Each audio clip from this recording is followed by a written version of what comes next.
The Internal Revenue Service is using its computers to track the online activities of Americans as it tries to find tax cheats. The IRS has massively upgraded its computing power in recent years. And U.S. News and World Report says the tax agency is putting together a huge amount of personal information on taxpayers, from eBay auctions to Facebook posts, credit card and electronic payments, individual internet addresses, emailing patterns, and more. The IRS can then compare the information they gather with people's tax returns. But the potential for surveillance has some people worried. One tax law expert from Yale tells U.S. News, quote, "I am sure people will be concerned about the use of personal information on databases in government, and those concerns are well taken. There should be safeguards." MC Hammer says the IRS is shamefully out to get him, belatedly demanding penalties on taxes that he paid fully 7 years ago. Hammer famously went broke in 1996, declaring bankruptcy and in the process losing everything. Hammer got out from under his debt by anteing up more than $7 million in 2007, and that amount included more than $1.4 million to the IRS. Hammer thinks it's a travesty and has filed legal documents asking a judge to block the IRS from collecting because of basic principles of fairness.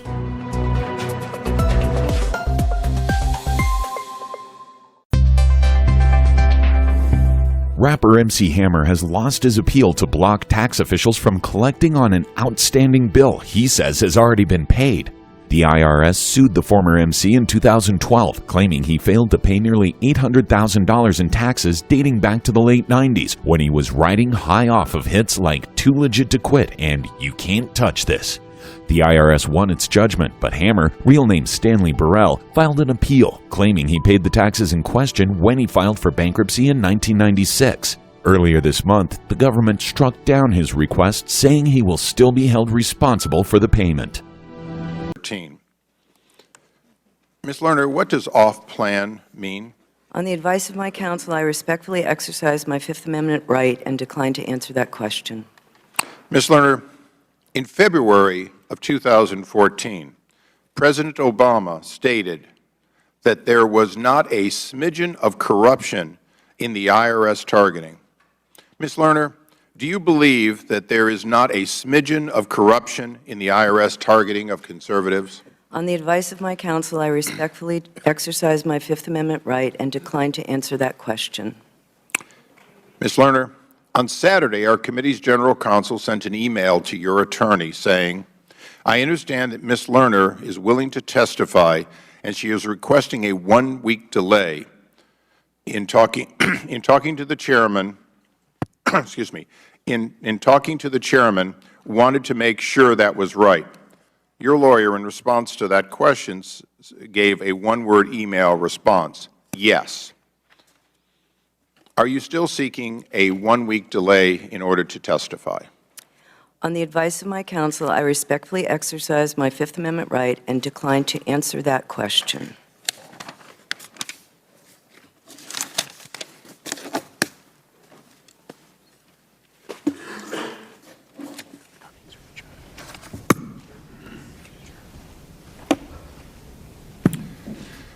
Ladies and gentlemen, seeking the truth is the obligation of this committee. I can see no point in going further. I have no expectation that Ms. Lerner will cooperate with this committee, and therefore we stand adjourned. Mr. Chairman, I have a statement. I have a procedural question, Mr. Chairman. Mr. Chairman, I have a procedural question. Mr. Chairman, you cannot run a committee like this. You just cannot do this. We're better than that as a country. We're better than that as a committee. I have asked for a few minutes to ask a procedural. And now you're turning me off. I don't care. The fact is that I'm asking a question. I am the ranking member of the committee, and I want to ask a question. What are we hiding? What's the big deal? May I ask my question? May I state my statement? You're all free to leave. We've adjourned, but the gentleman may ask his question. Thank you very much. Mr. Chairman, I have one procedural question, and it goes to trying to help you get the information by the way that you just asked. What is your question? Let me say what I have to say. I've listened to you for the last 15 or 20 minutes. Let me say what I have to say. Chairman, I have one procedural question. Ms. Lerner, you're released. You may. But first, I would like to use my time to make some brief points. For the past year, the central Republican accusation in this investigation. We're adjourned. Close it down. Political collusion directed by, on behalf of the White House. Before our single document. Thank you.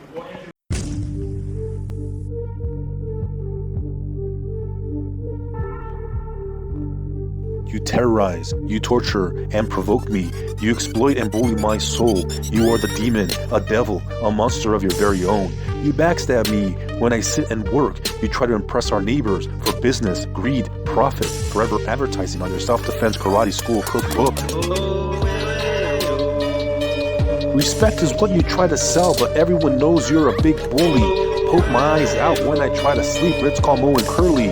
Encouraging your students to do the same in a big hurry. To terrorize people of color for confidence, learning, and play. What a big creep. You're driving out minorities from your workplace, neighborhood, street. Trying to act cool like you're doing good. The authority of residential zoning and real estate distribution crook, snook, took.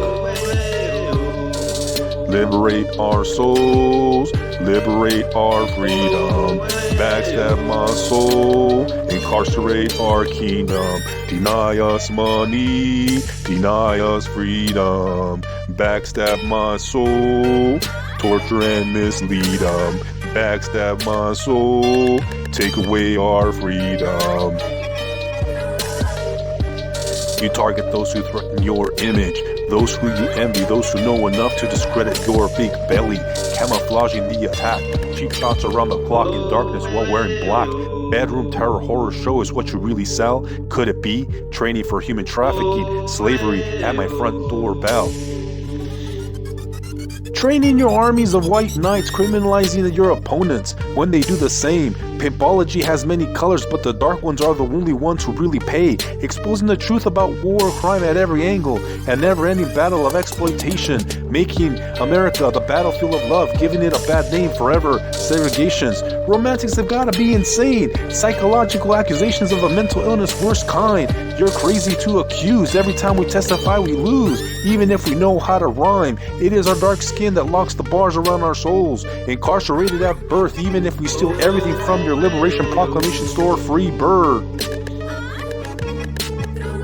Liberate our souls, liberate our freedom, backstab my soul, incarcerate our kingdom, deny us money, deny us freedom, backstab my soul, torture and mislead them, backstab my soul, take away our freedom.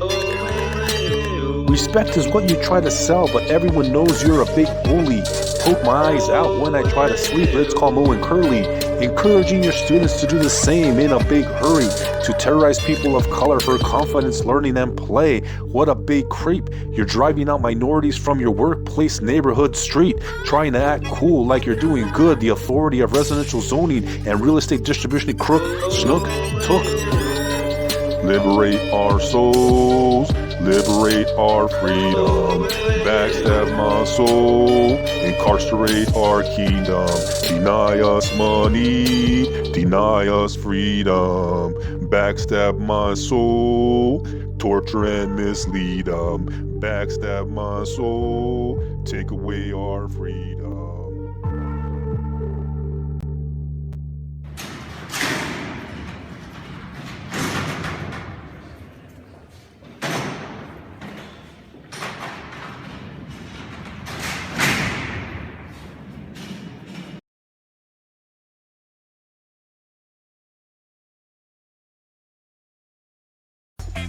Taxman's coming. What? I don't know when, but I got to be ready. Found these in Dre's closet. Which one? I think this says sellout. Uh-huh. And I think this says I'm harmless, forgettable.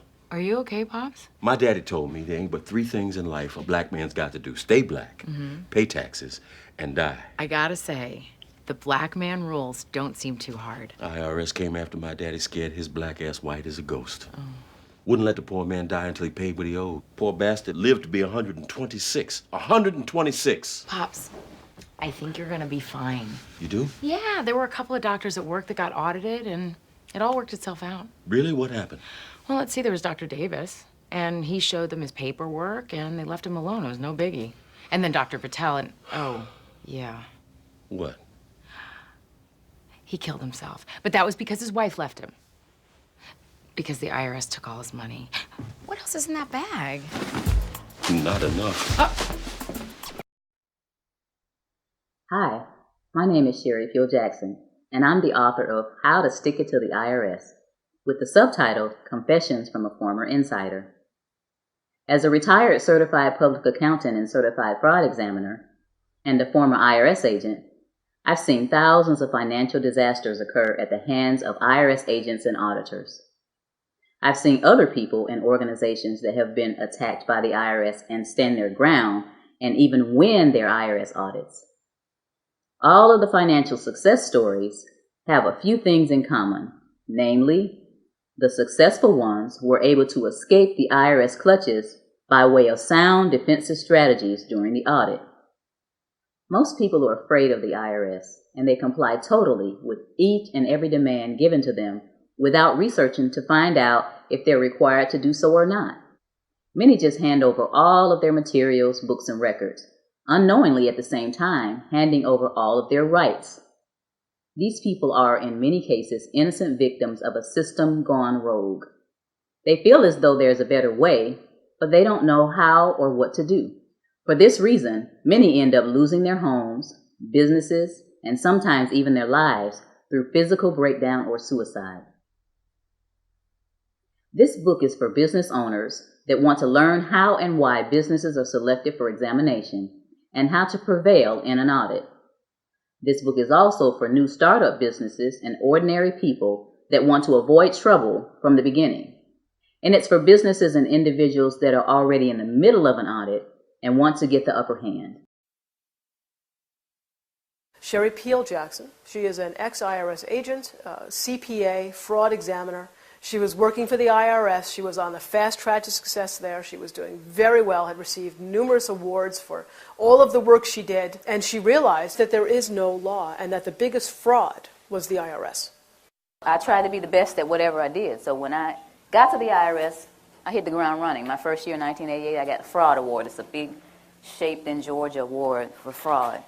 But I got numerous awards, and my biggest one is from the IRS commissioner himself back in 1995. It was Fred T. Goldberg. One of the things that I wanted to tip you off on as far as what the IRS does before I get into the story, they had, I don't know what they're doing now, but they had what's called a Market Segment Specialization Program, or MSSP. They would take different market segments, like ministers, and try to figure out how much money you were underreporting. Let's take beauticians, for example. I'm going to audit her beauty shop. She owns the shop and she has some people working there. Based on the assumption that the IRS has that people don't report all of their money, but they like to put all their expenses on there. So granted, all her expenses are on the tax return, and I figure out how many bottles of this and that she bought, I can calculate a dollar figure. So I'll tell Sophia, after it's all over and we're buddy-buddy, I just shock her and I say, well, guess what? It looks like, based on my calculations, that you really brought in $80,000, but you have $50 on the tax return. So here, you owe the IRS back $30,000. What would she do? She would sign off on it. I only had 2 cases in 7.5 years where somebody actually bucked at me. People are so afraid. The government and the media have gotten you guys so afraid of the IRS that you don't even buck them. Now, mind you, she might have left some money off. Maybe there was several times where she just didn't report the cash. And maybe that's why. Maybe she has no idea how much she, quote-unquote, underreported. Maybe that was it. But they always acquiesce. They got one, anybody own a laundromat, they have one that will calculate, based on your water bill, how many loads were washed at your laundromat. And the point to all of this is what they do to people, and people just acquiesce.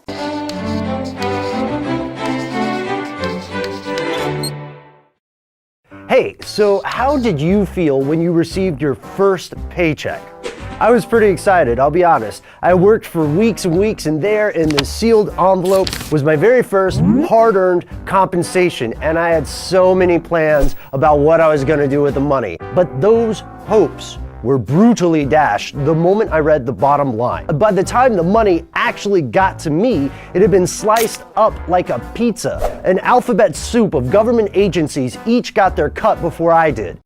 When I quit the IRS in 1995, and after maybe a year of being Jim Cleaver and realizing that that was just not me, I hung my shingle, which in accounting terms or business terms is you start your own business. Now, you know that picture of Uncle Sam, the one that says Uncle Sam wants you? I used that same picture and I had it really big, and I says, Uncle Sam wants your money, but I'm a former IRS agent and I'm going to show you how to get it back. You know, the people came running.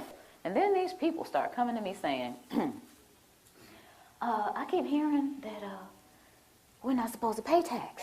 Or I keep hearing that the tax law is a fraud. And like I said, I was raised differently. I never would look at that person and say, you're a cuckoo. I wouldn't even think it. It was like, okay, you know, in this back burner back here, I would think to myself, okay, there's some people out there that actually think that the income tax doesn't apply to us, or it's a fraud, or it's being misapplied. But I didn't do anything about it because, remember, I'm rolling around with my little businesses and whatnot. So one night maybe in early June, one of my pastor clients called. It was night. It was about 9 o'clock at night. And she said, you know what? I think it was maybe a Wednesday night, after her Wednesday night service. She said, I've got this parishioner that just keeps bugging me about this income tax. She's talking about that we're not liable for the income tax, and she wants to talk to you. Can I give this lady your telephone number? And I said, okay. So maybe about 10 minutes later, this lady called me. She said, I have a question for you. Are we supposed to pay income tax or not? And I said, okay. Do you want the cuffed answer or do you want the real answer? She said, I want the real answer. I said, well, I really don't know. You know, even though I'm a former IRS agent, I haven't done the research, but I hear that there's a credible body of evidence out there that says that we don't owe the income tax. I was okay. I mean, I took the information. I was sitting there listening like, okay.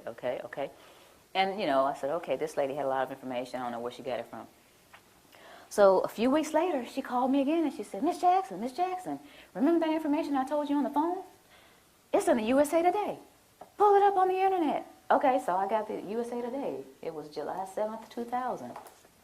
And it says, Dear we the people, most citizens are not required to file an income tax return. The 16th Amendment to the Constitution is a fraud. And if you file, you waive your Fifth Amendment rights. I said, okay, that's some of the stuff she was saying. Now, this is a lot of reading. But I kept reading because I was very interested, you know, being a CPA and into fraud and all that. I wanted to see what was going on.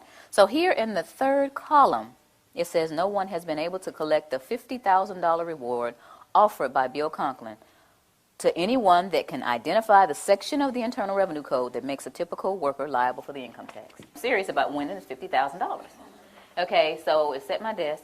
Basically, I just shoved everything off my desk and got the codes out, the regulations out, the tax guide. I got on the internet to look at the Cornell University site, all these different things, and I started researching.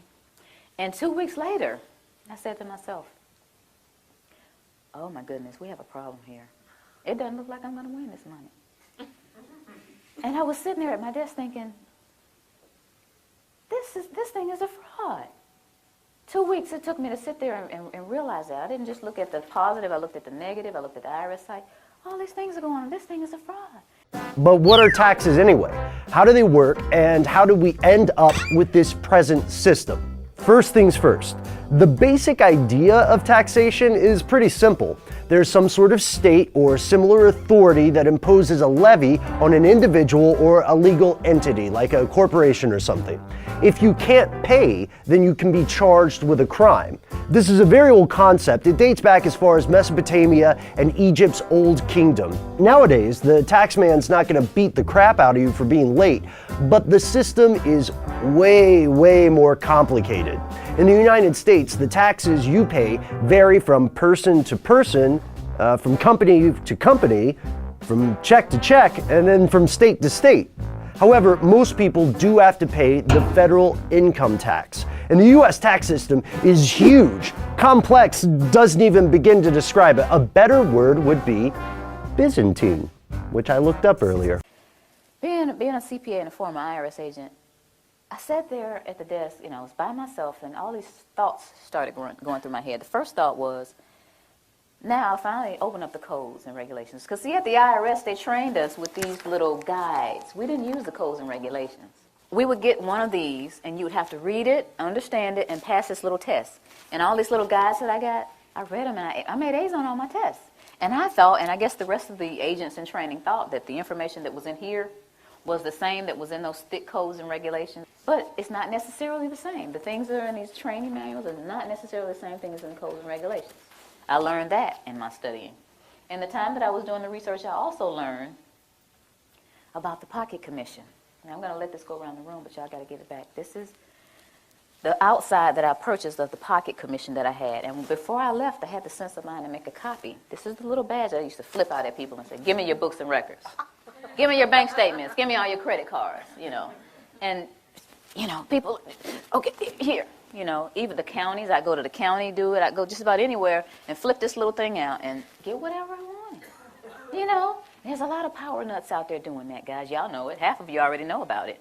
There's an enforcement pocket commission, and there's a non-enforcement pocket commission.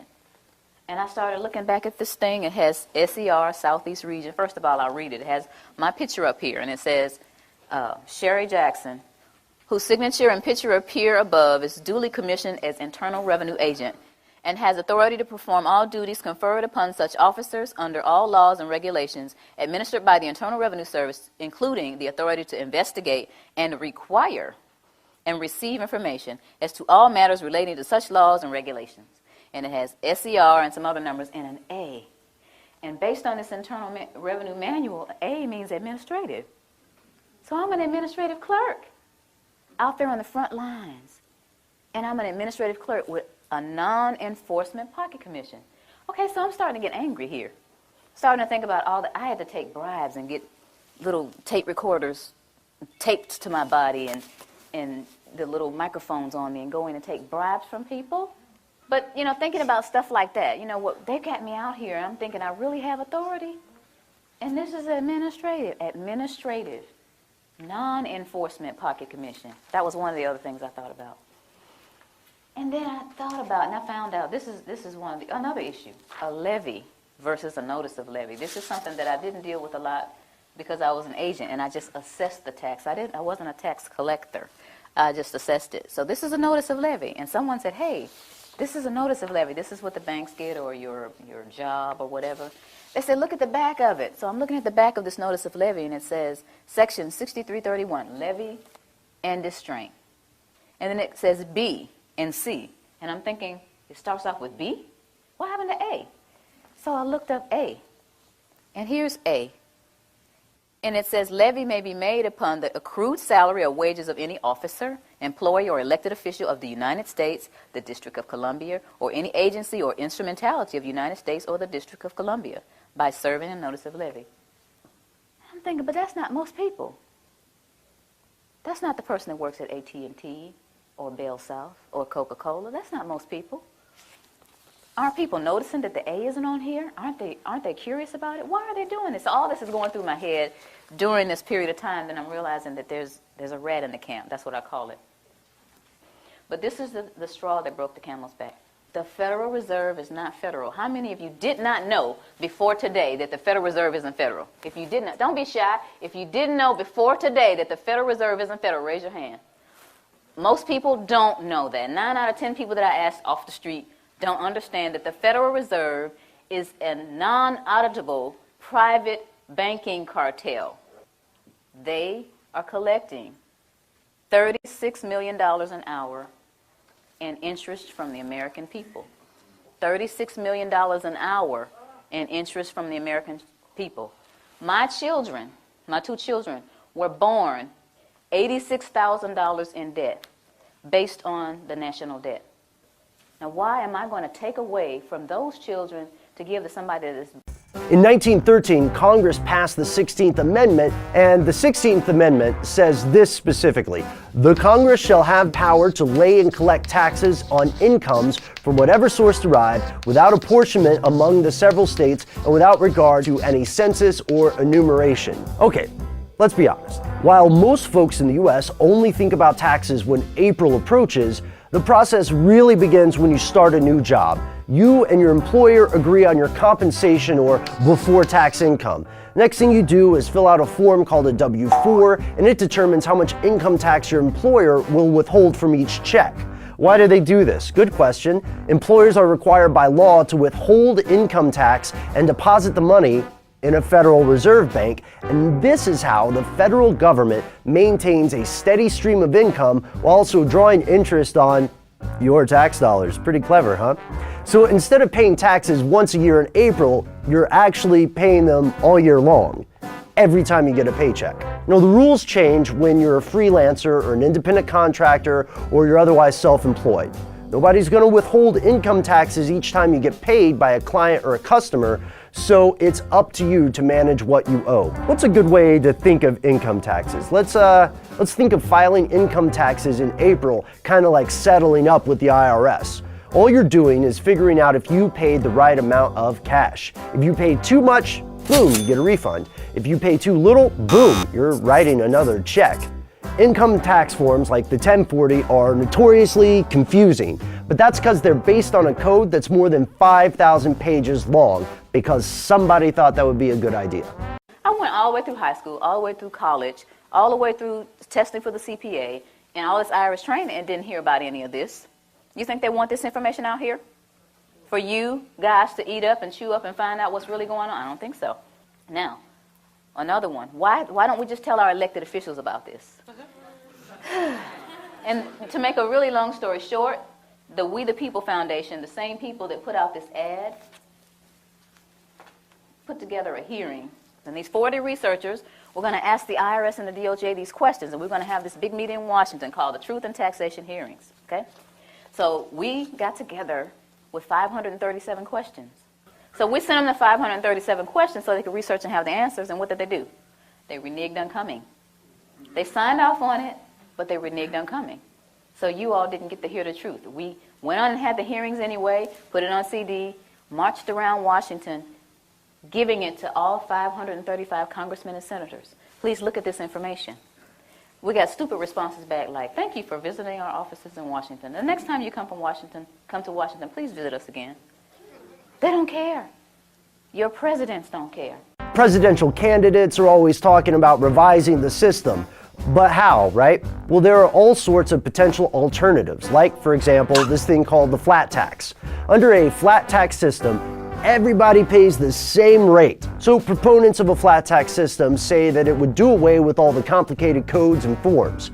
Critics say this system favors the wealthy, and that's not the most controversial idea. There's another one. It's even more controversial than the flat tax, the idea that we should just repeal the 16th Amendment altogether, abolish income tax, don't worry about it. In place of income tax, then, they would have a national sales tax. So many countries around the world already levy a national sales tax. You've heard of it before. It's called a value-added tax, or VAT. The difference is that most of these countries also collect income tax. U.S. backers of this plan want to get rid of the IRS and charge a flat 10 to 25% on all retail purchases of new goods and services.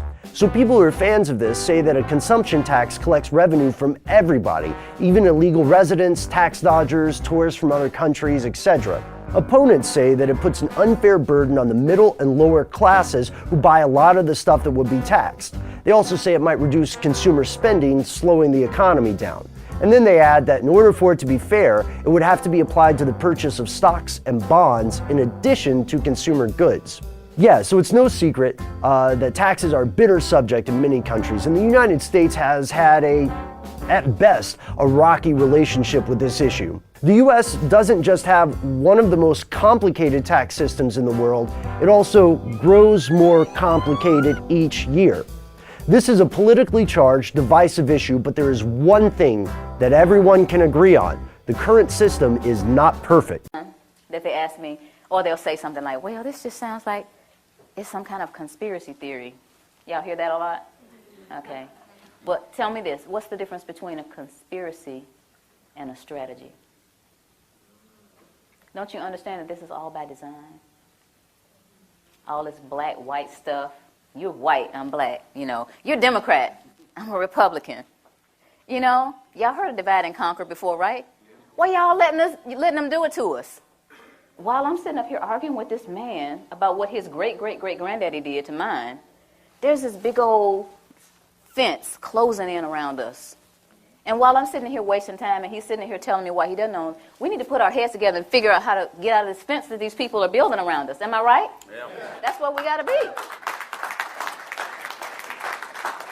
Divide and conquer, we can't let that work anymore. It's been working all these years. Then we need to get together and understand. First of all, you need to understand what is going on with your money. You work hard. It's like we're a hamster on a wheel. Dynamic and the previously listed pathologies stem directly from the number one problem facing the black community. Problem number one, unquestioning allegiance to so-called progressive policies. Unwavering loyalty to progressive liberal policies is the primary reason these dire conditions persist. It both makes them possible and perpetuates them. It's no coincidence that progressivism is the common thread that binds predominantly black cities where single-parent homes, failing schools, rampant poverty, and crime predominate. Look at cities like Detroit, Philadelphia, and Baltimore. They've been run by progressive Democrats for decades. If their liberal policies were at all effective, these cities should have become models of economic growth and prosperity. Instead, they're models of dysfunction. By fostering and exploiting the victim mentality, discouraging self-examination, subsidizing baby mamas, and making excuses for black thugs, so-called progressive policies don't alleviate the problems that afflict the black community. They aggravate those problems. You may have noticed that racism did not make the list. Why not? It's simple. There will be no solution to the problems afflicting Black America until more blacks recognize that the issues plaguing our community are ultimately self-inflicted. Does racism exist? Sure, but there are other problems far more serious. And waiting until there are no more races will mean waiting and making excuses forever. There is no law, and to date, nobody has been able to show that there is a law for the average American citizen working day in and day out to pay an income tax. But We the People Foundation for Constitutional Education put a full-page ad in the USA Today on July 7th, 2000. And within the body of that ad was a $50,000 challenge for anyone that could show the law. And to me, $50,000 is a lot of money. So I went after that and did the research based on the fact that I thought, let's put this baby to bed. I'm hearing all these rumors. I'm going to kill two birds with one stone. I'll answer these people's questions that are asking me, and then I'll win this $50,000. And, based on the research that I did throughout the year 2000 and that I'm still doing, I have not found that law. I've asked Congress, we've asked a lot of people in the IRS commissioners, helpers. They can't answer, because if they answer, the American people are going to know that this whole thing is a fraud. There is no law. There is no law that requires the average American worker in the private sector to pay a direct, unapportioned tax on their labor and compensation for services. There is no law. I really expected that, of course there's a law that you can point to in the law book, the code, that requires you to file a tax return. Of course there is. Maybe I don't know what it is right then as he was speaking to me, but sure. So naively, I agreed to go off and research it and get back to him. 3.5 months later, I was at that point where I couldn't find the statute that clearly made a person liable, at least not me and most people I know, and I had no choice in my mind except to resign. I had to leave the IRS because I presented evidence that I had accumulated indicating that the agency was violating the law and violating people's rights. And I asked the agency for a response to my sincere concerns. And the answer I got was that they would not respond to my concerns and that they would provide me with the paperwork necessary to tender my resignation. You can look through the statutes and look for the law that requires you to pay. And when you do that, you can't identify a law that requires the average person in America who earns a wage and works in private business to pay an income tax. Once upon a time, there were 3 brothers, triplets, named Tom, Dick, and Harry Class. They were raised in the same home with the same parents, had the same IQ, same skills, and same opportunities. Each was married and had 2 children. They were all carpenters making $25 per hour. While they were very similar in all these respects, they had different priorities. For example, Tom chose to work 20 hours per week, while his brother Dick worked 40 hours, and Harry 60.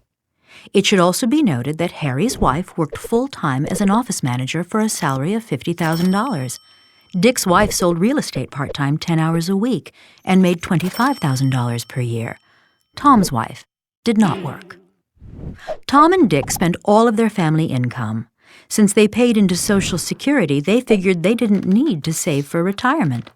Harry and his wife, on the other hand, had, over many years, put away money each month and invested it in stocks and bonds. Here's how it worked out. Tom made $25,000 a year. Dick and his wife made $75,000, and Harry and his wife $150,000. When a new housing development opened up in their community, the brothers decided to buy equally priced homes on the same private street. One day, the brothers decided to pool their funds for the purpose of improving their street. Concerned about crime and safety, and wanting a more attractive setting for their homes, the three families decided to install a security gate at the street's entrance, repave the street's surface, and enhance the lighting and landscaping. The work was done for a total cost of $30,000. Harry assumed they would divide the bill 3 ways, each brother paying $10,000. But Tom and Dick objected. "Why should we pay the same as you?" they said. "You make much more money than we do." Harry was puzzled. "What does that have to do with anything?" he asked. "My family makes more money because my wife and I work long hours and because we have saved some of the money we've earned to make additional money from investments. Why should we be penalized for that?" "Harry, you can work and save all you like," Tom countered. "But my wife and I want to enjoy ourselves now, not 25 years from now." "Fine, Tom, do what you want. It's a free country. But why should I have to pay for that?" "I can't believe you're being so unbrotherly," Tom argued. "You have a lot of money and I don't. I thought you'd be more generous." At this point, Dick, the peacemaker in the family, entered the conversation. "I've got an idea," Dick said. "Our combined income is $250,000, and $30,000 is 12% of that amount. Why don't we each pay that percentage of our income? Under that formula, Tom would pay $3,000, I would pay $9,000, and Harry would pay $18,000. "I have a much better idea," said Tom, "and one that's fairer than what you're proposing." Dick and Harry turned to Tom. "Harry should pay $23,450. Dick, you should pay $6,550. And I will pay nothing." To Dick, this sounded completely arbitrary and not really fair, but it did have one big plus. His share would be $2,450 less under Tom's formula than under his own. So he decided to be silent. Harry, however, was stunned. "You want me to pay almost 80% of the bill despite the fact that each of us is receiving the exact same benefits? Where did you get such a crazy idea?" "From no less an authority than the U.S. government," Tom responded as he pulled out a gray booklet. "It's all right here in the IRS tax tables. This is the progressive income tax system all U.S. taxpayers live under, and I don't see why we should be any different. In fact, I believe all future improvements should be paid in this way." "Works for me," said Dick. So, by a vote of 2-1, the cost of the street improvements was divided as Tom had proposed, even though they benefited equally, and even though the reason Harry had more money was that he and his wife had worked many more hours than his brothers and their wives, and had saved some of what they had earned, instead of spending it all. Tom and Dick lived happily ever after with their new arrangement. Harry grumbled a lot, but whenever he complained, his brothers called him greedy and selfish. The end.